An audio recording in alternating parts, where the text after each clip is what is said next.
mukomeje kumva radiyo ijwi rya Amerika.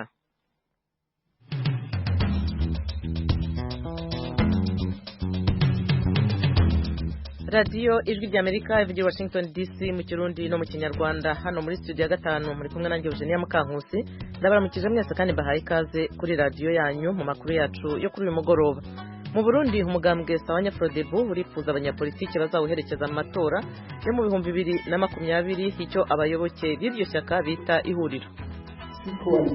Ukwiyunga mu matora oya uyu mugambwe Sawanya Frodebu wonyene ufise umukandida ufise programme uvuga uti abantu bemeye babona ko programme Sawanya Frodebu ari nziza.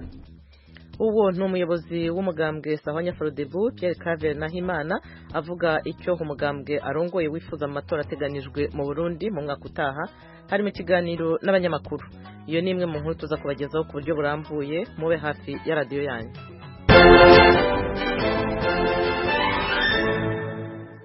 radiyo ijwi rya Amerika i Washington DC mu Kirundi no mu Kinyarwanda. Duhere ku makuru avugwa hirya no hino ku isi. Umwe mu bategetsi bahoze bakomeye mu kanama k'umutekano muri Perezidansi ya Amerika uyu munsi yagiye kuvuga ibyo azi ku iperereza rikorwa kuri Perezida Donald Trump. Fiona Hill ubu ari imbere ya komite ya Sena ishinzwe iperereza hatanga ubuhamya. Yanyomoje Perezida Trump wagiye avuga rimwe na rimwe ko bishoboka ko Uburusiya bwivanze mu matora ya Amerika mu 2016, ari nako ariko avuga ko yemera ibyo Perezida w'Uburusiya Vladimir Putin yavuze, ahakana uruhare rwa Moscow muri ayo matora. Bivugwa ko Uburusiya bwashyigikiye Trump. Kugeza mu ntangiriro z'uyu mwaka, Hill yari umuyobozi mukuru w'akanama gashinzwe umutekano ku birebana n'Uburayi hamwe na Aziya. Aracyasubiza rero ibibazo bya komite ishinzwe umutekano. Abashingamateka bo muri Israeli kuri uyu wa kane baratangira imishyikirano yo kureba uwo baha ubushyikiranganje bwa mbere. Ni mugenzi wacu Diane Ninahazwe ubagezaho iyi nkuru. Perezida wa Israel Reuven Rivlin yahaye ico gikorwa inama nshingamateka inyuma yaho umushikiranganje wa mbere yahejeje kiringo ciwe Benjamin Netanyahu na Benny Gantz mu mugambwe Bleu Blanc acemeza ko afatiye ku majwi yaronse ari we yarakwiye guhabwa ico kibanza, biraniraniye ko bumvikana ku kungene bosangira ubutegetsi. Inama nshingamateka yahawe kugera igenekerezo rya 11 ukwezi kuza kwa 12 ikaba yatanze izina ry'umushingamateka yoyobora Israel. Iryo zina ritegerezwa kuzohurizwa ko n'abashingamateka 61 imbere yuko perezida wa Israel nawe aheza akamwemeza. Bikaramuka bitagenze uko, Israel izoheza itunganye ku nshuro ya gatatu muri uno mwaka ayandi matora azoba inama nshingamateka ibanje guseswa nk'uko amategeko y'ico gihugu abitegekanye.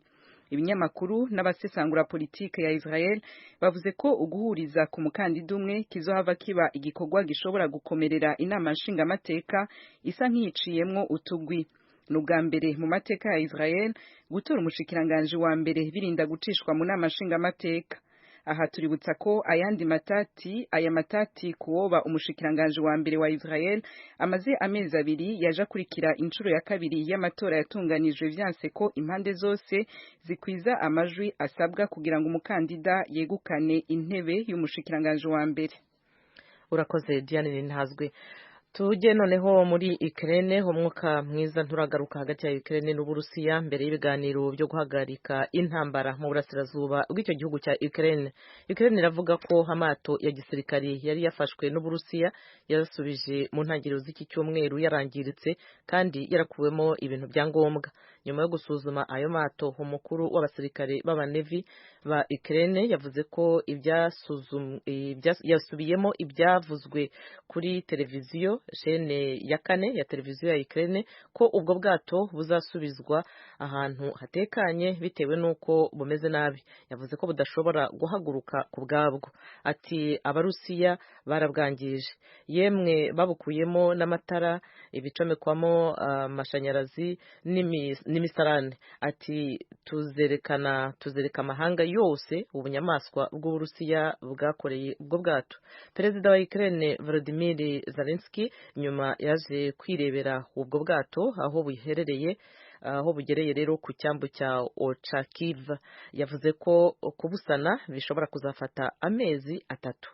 umuyobozi wa Ukraine yasabye Uburusiya gusubiza ibibuze muri ayo mato. I Moscow mu Burusiya ho abategetsi bashinzwe umutekano w'igihugu bavuze ko ibyo ari uguharabika. Bavuze ko ubwato bwasubijwe bumeze neza kandi ko n'ibikoresho byose bijyana amazi byakoraga. Radio Ijwi rya Amerika i Washington DC mu Kirundi no mu Kinyarwanda.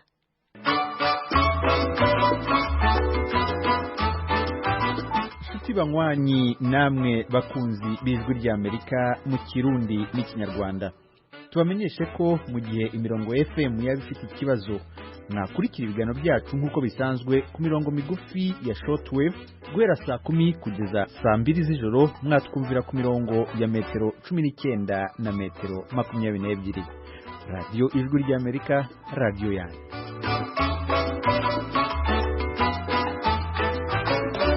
Dukomereza amakuru y'Ijwi rya Amerika mu Burundi, aho umugambwe Sahwanya Frodebu wifuza abanyepolitiki bazawuherekeza mu matora yo mu 2020 icyo abayoboke b'iryo shyaka bita ihuriro. Ubwo n'ubutumwa bwumvikanye mu kiganiro uwo mugambwe wahaye abanyamakuru usobanura ko imigambi uzashyira imbere numara gutsinda amatora ya 2020. Ni inkuru rero mugezwaho na mugenzi wacu Desire Hatungimana uri Kigali mu Rwanda. Muri icyo kiganiro kwa bamenyesha makuru uri ku isonga ry'umugambwe Sahwanya Frodebu yashikirije ico umugambwe wipfuza mu matora y'umwaka wa 2020 yimirije mu gihugu. Petero Karaveri Nahimana ahamagarira bipfuza guherekeza uwo mugambwe muco yise ihuriro atari urunani nk'uko abisigura. Iri huriro tuvuga rero twita vaste rassemblement, si coalition, so kwiyunga mu byo matora. Oya, n'umugambwe Sahwanya Frodebu wonyene ufise umukandida, ufise programme, uvuga uti abantu bemeye babona ko programme ya Sahwanya Frodebu ari nziza, abantu babona yuko uyu mukandida ari mwiza. Ibyo Frodebu ivuga yuko ari byiza cyane ku neza y'igihugu, nibaze begera umugambwe Sahwanya Frodebu badufashe kubisigurira abanyagihugu. Abo bantu bashobora kuba bameze gute? Ashobora kuba ari imigambi, birashoboka. Hari imigambi ishobora kubirara ivuga iti jewe reka ndabe umugambi tukorana. Ibyo rero umugambi mukorane baza kuraba icyo nawe kuratanga. Icyo dutanga twebwe ni imigambi. Uwo mugambwe washinzwe na Ndadaye Melchior uriyamiriza ibitero by'abitwaje ibigwanisho birutse kubera mu ntara za Cibitoke na Bubanza. Warongoye Frodebu akabona ko ari ingaruka mbi zo kutumvikana mu bya politiki. Ari hamwe atagikozwe Uburundi buzokwama mu ngorane nari gihe hari abarundi bahungiye mu bihugu bibanyi. Kuba rero ikibazo gikomeye kubona muri kino gihe igihugu gishobora guterwa n'abantu bavuye hanze. Ibintu bikomeye cyane rwose, bikomeye tera umwitwarariko ku Burundi wari wese.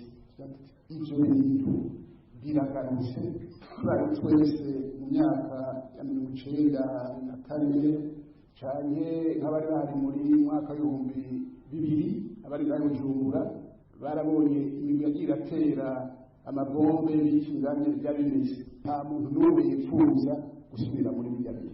Ibyo ukunda mbega byaraheze ko twumva ngo baje bava hanze bakamera bati mu gihugu, none iyo bava iyo hanze byaraheze. Je nibaze tubibaza twese umva twobura bake n'umugambwe Sahwanya Frodebu rero dufise amakenga kuri icyo kibazo. Indongozi z'umugambwe Sahwanya Frodebu zibabazwa kandi n'ifungwa ry'abamenyesha makuru b'ikinyamakuru Iwacu. Urongoye Frodebu agasanga haragahaze mu mategeko agenga umwuga wo kumenyesha makuru na cyane cyane ayagenga abamenyesha makuru mu bihe cy'umutekano muke. Petero Karaveri Nahimana nta kindi asaba atari uko abamenyesha makuru bore kugwa. Bale abanyamakuru byiza bore kugwa bagasubira muhira. Sinibaza yuko bari bahungabanije umutekano gusumba bari bagiye bava hanze. N'abanyamakuru bashobora kuba bise amakuru yarondera hirya no hino. Ibyo nibisanzwe ku banyamakuru bose, mugabo byiza nuko muri iki gihe bajya abanyamakuru bore kugwa, hanyuma abanyamakuru bagakorana inama n'abajeje umutekano, bagakorana inama n'abajeje mwene ibyo bibazo, bakavuga bati hagize ibihe mwene ibyo rero bishika, icyo dusaba abanyamakuru ni iki bakabyumvikana.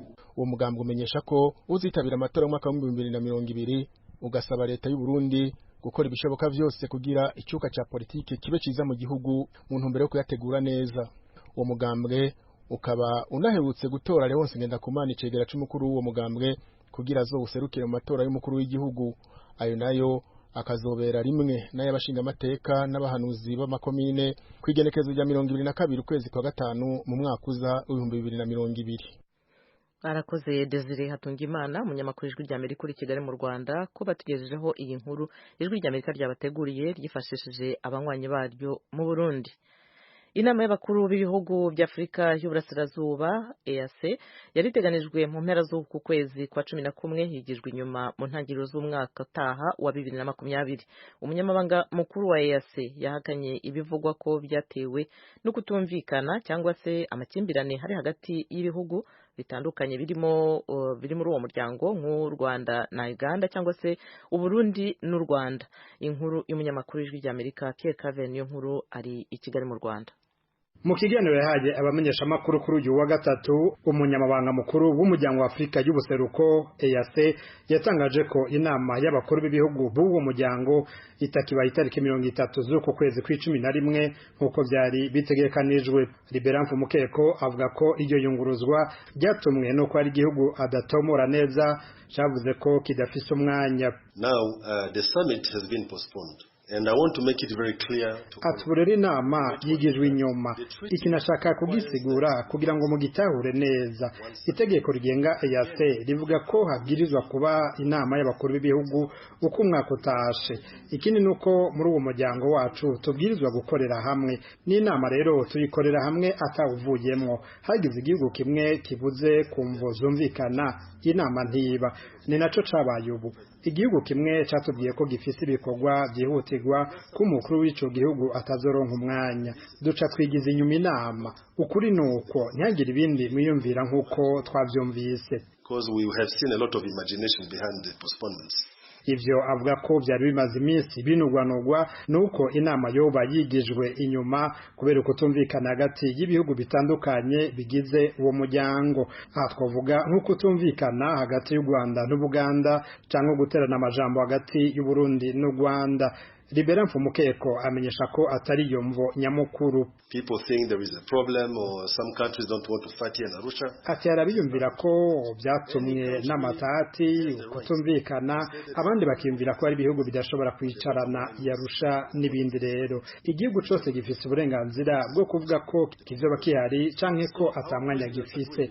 Ariko ico mwomenya nuko inama y'abakuru b'ibihugu izoba mu kwezi kwa mbere canke kwa kabiri mu mwaka uza.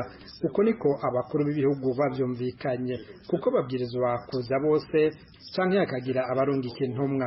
They have to be able to delegate, send someone. U Rwanda rwaheruka kwandikira ikete uwo munyamabanga mukuru wa EAC kuvyerekeye iyo nama nyene. Iryo kete ijwi rya Amerika rifitiye ikopi ryarungitswe na Olivier Nduhungirehe umushikiranganje wa leta muri ministeri ishinzwe imigenderanire y'u Rwanda n'amahanga, akaba ari nawe aserukira igihugu ciwe muri EAC. Rivuga ko ari igihugu kimwe camenyesheje ko kitazoronka umwanya wo kwitaba iyo nama y'abakuru b'ibihugu yobaye itariki 30 z'uku kwezi. Rivuga kandi ko utwara iyo nama y'abakuru b'ibihugu ariwe perezida w'u Rwanda Paul Kagame azomenyesha umunyamabanga mukuru wa EAC yindi tariki inyuma y'ibiganiro bizosubira bigahuza abakuru b'ivyo bihugu begwa niyo nama. Hari ibinyamakuru bimwe byatangaje ko uko gusiba kw'iyo nama gushobora no kuba kwatewe n'iyindi nama yeruka gusiba yo gukemura amatati ari hagati y'u Rwanda n'Ubuganda yari kuba itariki 18 z'uku kwezi kwa-11. Ivyo binyamakuru vyemeza ko abategetsi b'ivyo bihugu bibiri bifuje kubanza gukemura amatati bifitaniye imbere yo guhurira i Arusha. Yamara Olivier Nduhungirehe yavuze ko ataho bihuriye. Ayandi makuru ijwi rya Amerika ryakuye muri EAC yemeza ko ico gihugu cavuze ko kidafise umwanya wo kwitaba iyo nama ari Burundi. Ayo makuru avuga ko Burundi bwo bwaseguye ko muri iki gihe buri mu bikorwa bikomeye byo gutegura amatora yo mu mwaka uza. ikindi naco kuwa kabiri w'indwi umushikiranganje w'u Burundi ajejwe imigenderanire yajanye n'utwara umugambi uri ku butegetsi CNDD-FDD kubonana n'umukuru w'igihugu ca Tanzania John Pombe Magufuli. Ambasaderi w'u Burundi muri ico gihugu Gervais Abayeho yavuze ko bari bajanye ubutumwa bwo mwibanga bwa perezida w'u Burundi Petero Nkurunziza. Umwe mu bategetsi mu biro vy'icegera ca mbere c'umukuru w'igihugu mu Burundi yongoreye ijwi rya Amerika ko bari bagiye kwitwarira u Rwanda ko gwo baruri inyuma y'ibitero ku Burundi vyabaye kunduheze mu ntara ya Cibitoke. U Burundi bukifuza ko ico kibazo coja ku rutonde rw'ibizokwigwa yama Rwanda rwamirira kure ivyo rwagirizwa n'u Burundi. Sejambere y'inama isiba kuko no ku mwaka uheze w'ibihumbi 2018 yarasibijwe ubutarariye. Ico gihe hoho yari yamaze gutumwa ko abakuru b'ibihugu vya EAC binjiye mu nama yabo basanga mugenzi wabo Petero Nkurunziza ntiyaje kandi ntiyarungitse n'intumwa. Pierre Claver Niyonkuru, Kigali, kubwijwe rya Amerika. Pierre Claver Niyonkuru, urakoze. Ibiganiro by'ijwi rya Amerika birakomeje. Bamwe mu bakobwa n'abagore bakorewe ihohoterwa rishingiye ku gitsina mu gihe cya jenoside na nyuma yaho batangiye ubukangurambaga bugamije kurinda no gukumira icyo cyaha. Intego no gutuma abategetsi n'abandi babishinzwe bahagurukira icyo kibazo n'ibindi birimo gufata abagore ku ngufu ndetse no gutera inda abana b'abakobwa. Mu gihe cya jenoside Konsole Nishimwe yakorewe ihohoterwa ririmo no kumufata ku ngufu. Ibyo nk'uko yabibwiye mugenzi wacu Edi Rwema mu kiganiro muri Isanga mu mwanya ushize biri mu byatumye atangiza ubwo bukangurambaga. Ni ingaruka nyinshi mu by'ukuri zabaye ku badamu n'abakobwa. Nanjye ngo ngira n'ibyago nanjye nza gusanga n'abarwaye ako gakoko gatera sida nyuma, ariko si n'ibyo gusa ubana n'izindi ngaruka nyinshi z'ihungabana no kubitekereza ibyakubayeho. Rero ngewe amahirwe nagize nuko nashoboye kujya ku baganga nyine bakuganiriza bakagufasha gukira n'iryo hungabana ukamenya n'uburyo bwo kuvuga n'ibyakubayeho. Rero nabonye ukuntu nafashijwe, mbona n'inzira biciyemo, ndavuga nti mbona noneho twaba tuva no mu muco tudakunda no kuvuga cyane, kandi noneho hakaba hariho nuko nabo none hariho ikibazo cy'akato cy'uko benshi n'akato gahari, noneho bigatuma benshi badashobora kuvuga ibyababayeho. Rero niyemeza nk'umwana, ndacyari muto, ntabwo ndi mukuru cyane, biragoye kuba uri mutoya nanone kuvuga ibyakubayeho, ariko niyemeza ko nzaba ijwi ry'abandi nkagerageza kubafasha no kuba n'uwanyumva akaba yagira izo mbaraga zo kuvuga, kuko dukeneye ko n'akato gasika byonyine ko n'iki cyaha gikomeza kiba n'ahandi henshi haba intambara, atari no mu ntambara gusa, no mu buzima busanzwe ugasanga umuntu yahohotewe ariko adashobora kubivuga, ariko kugira ngo umuntu abirwanye ni uko akwiye kubivuga. Konsole Nishimwe, ugarutse ku kintu gikomeye cyane cy'uko wagize amahirwe yo guhura n'abaganga ndetse n'abandi bagufashije kugira ngo si ukubyakira, kuko kubyakira biragoye, ariko ube watinyuka ugenda ubivuge ku ruhame kugira ngo unafashe n'abandi kugira ngo ibyo wanyuzemo bashobore kubyitwaramo nk'uko wabyitwayemo, ariko si benshi bagira ayo mahirwe nk'ayo wagize. Yego, ndabizi ko atari benshi bayagira, kandi noneho hari ushobora no kuba ubana n'umuryango nawo utanakwemerera no kuvuga. Akenshi bakakubwira ko ari ukwishyira hanze, niko kenshi bavuga ngo wikwishyira hanze, ugasanga noneho waguhemukiye niwe we nta kibazo afite, ahubwo wowe ni wowe ugendana iryo pfunwe, kandi uwaguhemukiye ari we wagakwiye kugendana iryo pfunwe, ugasanga wowe wahemukiwe n'uwo urigendana. Rero ntabwo nifuza ko umuntu wagiriwe gutyo ariwe wakagendana ipfunwe, kuko nifuza ko byibura niba ugize n'imbaraga zo kuvuga ukagira n'uwo ubiganiriza nawe yaguha imbaraga akagufasha byibura gutangira iyo nzira yo gukira n'ibyo bikomere ufite muri wowe. Noneho hakaba n'ibindi bijyanye n'abana b'abakobwa bahohoterwa n'abantu bakomeye ku buryo bituma bagira ubwoba bwo kubashyira hanze bagahura n'iryo pfunwe naryo. Icyo gihe abana nk'abo wababwira iki? Nk'abo bana ni ukuri ikintu nababwira, ntibagire ubwoba. Biragoye iyo umuntu ugufiteho nk'imbaraga agukiraho n'imbaraga akubwira agutera ubwoba, ashyiraho iterabwoba ry'uko nubivuga uragira izindi ngaruka zindi. Icyo nabwira abana nk'abo ni ukugira imbaraga, ukagira umuntu wizera, byibura ukagira umuntu umwe wegera, kuko hari ahantu henshi ushobora kwegera bagufasha, ugatinyuka ukagira umuntu ubwira akagufasha nibura kuvuga, kuko abo bantu nk'abo bakwiye kuvugwa, n'icyo cyaha kigasikana, ntigikomeze no kuba ku bana batoya cyane ko bigenda byiyongera, kandi igihe tugezemo ubona byagakwiye kugabanuka. Ariko ukuri mu by'ukuri kuvuga nicyo kintu gikomeye cyane. Nagira inama umwana nko kugira imbaraga, akagira umuntu abibwira yizeye, hanyuma nawe akamufasha kugira ngo arege uwo muntu. Niba uwo muntu ashyirwa imbere y'ubucamanza bw'icyo cyaha yakoze, kuko abantu nibadahanirwa kuri iki cyaha bakora nta kizakomeza kibeho. Hanyuma Console, wari uvuze ku bintu bijyanye n'ibibazo bishingiye ku kato, ibibazo bishingiye ku muco, ibibazo bishingiye ku babyeyi.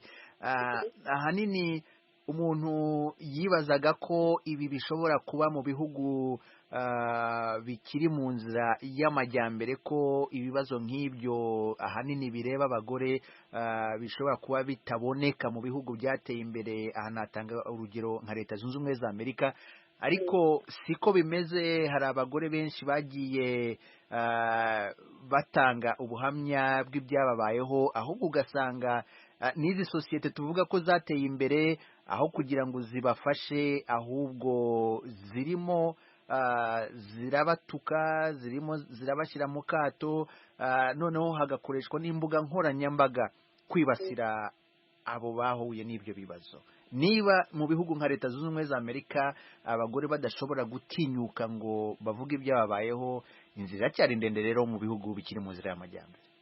Yego, nk'uko bivuze ni ukuri, inzira iracyari ndende, mu nzira rwose inzira iracyari ndende. no kubona no mu bihugu nk'ibi dutuyemo nabwo hakiriho kubahuye n'iryo hohoterwa no kubuzwa kuvugwa nk'ubu noneho byose bisigaye binyura nko ku mbuga nkoranyambaga.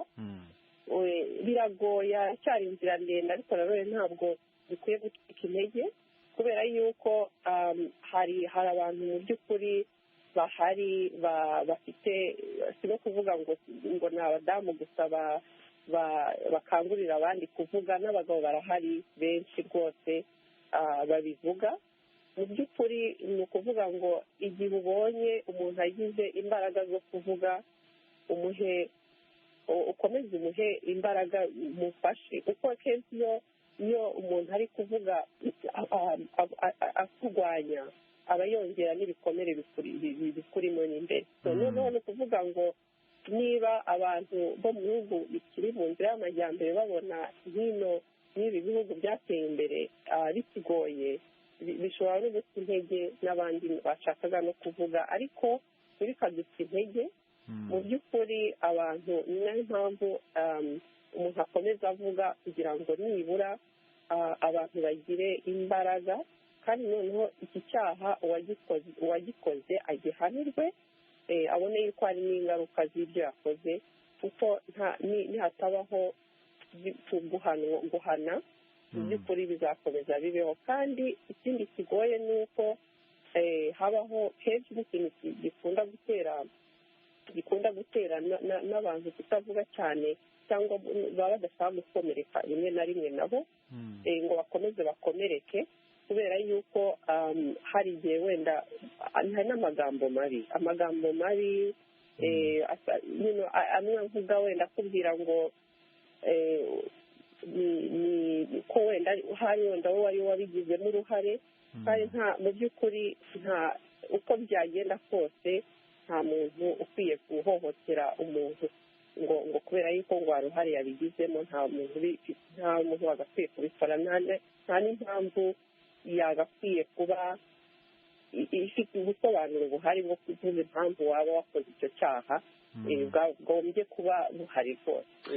Abahanga mu bijyanye n'imibanire y'abantu bavuga ko abantu bahuye n'ibibazo nk'ibyo wahuye nabyo, nk'ibibazo abagore batandukanye bagenda bahura nabyo by'ihohoterwa rishingiye ku gitsina, ibintu bijyanye no gutegwa amatwi ni ibintu bikomeye cyane mu mikirire y'abantu. Yego, icyo ni ikintu gikomeye cyane. Gutega amatwi nicyo kintu cya mbere umuntu yakorera undi mu by'ukuri, kuko bigufasha kuvuga ikintu cyari kikuremereye, kandi iyo umuntu aguteze amatwi birakorohera cyane kumva wumva uhambutse, kandi noneho ukumva uraruhutse no ku mutima. Ni ikintu gikomeye cyane umuntu yakora. Ni gift, niyo navuga ngo ni wenda mu kinyarwanda sinzi ko nabyita gift, ni nk'impano ikomeye waba uhaye umuntu wahuye n'ikibazo nk'icyo kiremereye ku mutima. Gukorerwa ihohoterwa akaba kubyakira ko warikorewe, hanyuma ukanatinyuka ukabivuga kugira ngo ube wabohoka, bisaba iki, bitwara iki, niyihe nama wagira abakiri muri iyo nzira yo kutabyakira kugira ngo babe banabivuga kugira ngo umutima wabo uruhuke? Ndabizi hari mu by'ukuri hari benshi bakibana n'icyo gikomere kibaremereye, kandi atashoboye no kuba yanabwira wenda n'umugabo yashatse, kuko hari benshi bafite abagabo ariko akaba atashobora no kumubwira mu by'ukuri icyo gikomere afite ku mutima, kandi umugabo akaba abona ko afite umutima uremereye ariko adashobora atamubwira, ariko wenda ntabizi ko ari nabyo. Rero biragoye, ariko yo mu by'ukuri kugira ngo iyo uhambutse ukagira imbaraga, inama nagira umuntu mu by'ukuri uri kumwumva waba afite icyo gikomere amaranye imyaka myinshi ku mutima we, kandi gishobora gukira kuko kikugiraho ingaruka mu bintu byinshi bitandukanye no mu buzima bwa buri munsi, kuko yo kiba muri wowe nta handi, ntabwo gishobora kugenda ari wowe kibamo, kandi gishobora no nta nubwo kikugiraho ingaruka gusa, gishobora kugiraho ingaruka abo mubana ni bose, yaba ari umugabo wawe cyangwa n'abandi bakuri iruhande. Ni byiza ko wagira imbaraga ugahamba ukagira umuntu nibura uhitamo umwe ukamufungurira umutima, nibura ugafungura umuryango wo gukira, nibura icyo gikomere ukawufungura umuryango wo gatoya kugira ngo utangire uruhuke, kuko ntabwo umubiri wacu ntabwo uremewe kwikorera ibibazo biremereye igihe kinini, ngo tubigendane igihe kinini. Ntabwo ari ko umubiri wacu uremewe kubaho. Uremewe kubaho kumva kwishima, ukaryama ugasinzira ukumva umerewe neza, kandi ufite uburenganzira, uri kiremwa muntu cyaremewe kubaho wumva wishimye, kandi ibyo byishimo uko undi abifite nawe ufite uburenganzira bwo kugira ibyo byishimo mu buzima, ukumva nibura utuje ufite n'ayo mahoro muri wowe, ukumva umeze neza, ukunze n'ubuzima mu gihe runaka Imana yaguhaye kubaho ku isi. Consolé Nishimwe, ndagira ngo ngushimire cyane kubw'akanya wahaye radiyo Ijwi ry'Amerika kugira ngo uganirize n'abakunzi b'Ijwi ry'Amerika. Murakoze cyane, nanjye nishimye, kandi n'abakunzi Ijwi ry'Amerika ndabashimiye cyane kuba batuganirije nabo. radiyo Ijwi ry'Amerika, Washington DC, mu Kirundi no mu Kinyarwanda. Tugeze ku musozo w'ibiganiro twabateguriye kuri iyi saha. Umwe mu bategetsi bahoze bakomeye mu kanama k'umutekano muri perezidansi y'Amerika uyu munsi yagiye kuvuga ibyo azi ku iperereza rikorwa kuri perezida Donald Trump. Ni Fiona Hill, yabaye umuyobozi mukuru w'akanama gashinzwe umutekano ku birebana n'Uburayi na Aziya kugeza mu ntangiriro z'uyu mwaka. Abadepite muri Israel bo kuri uyu wa kane batangiye gushaka uzaba minisitiri w'intebe. Mu makuru rero twabagejejeho ayo yaramwe y'ingenzi. Tukaba tubashimiye mwese kuba mwaduteze amatwi. Ku buhanga bw'ibyuma hari PJ yarafatanije na Fasil Gebehu. Ibiganiro byari bihagarariwe na Frederic Nkundikije. Kuri mikoro mwari kumwe nanjye Eugenia Mukankusi. Mwakoze rero mwese abo twari kumwe, mugire ibihe byiza.